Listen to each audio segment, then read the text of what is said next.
आमालाई कुटेकोमा मेरो पनि आपत्ति छ। हिँड फुर्का आमासँग माफी माग। हो जा गएर माफी माग। गल्ती भयो आमा, मलाई माफ गरिदिनुहोस्।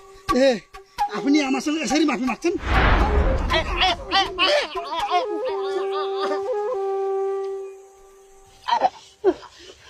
दुख्यो यही हातले होइन आफ्नै आमालाई कुटेको?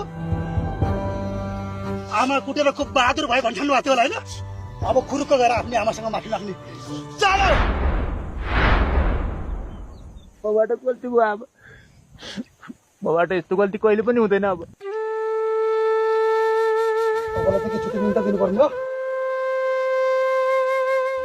नाम गर्दिनँ आमा।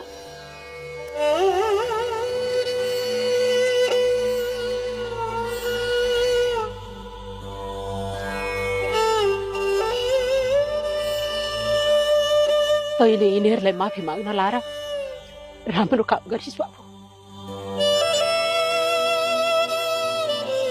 यदि यसरी तैँले माफी माग्न नलाएको भए नि म जस्ता हजारौं आमाहरूको अपमान हुन्थ्यो, उनीहरूको स्वाभिमानमा ठेस पुग्थ्यो।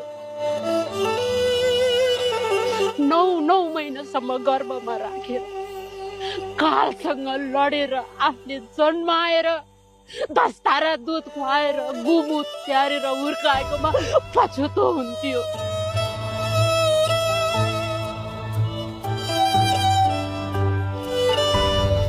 तैँले सिकाएको यो पाठ ती तमाम छोराछोरीको लागि हो जसले आफ्नो बाउ आमालाई हेला गर्छ।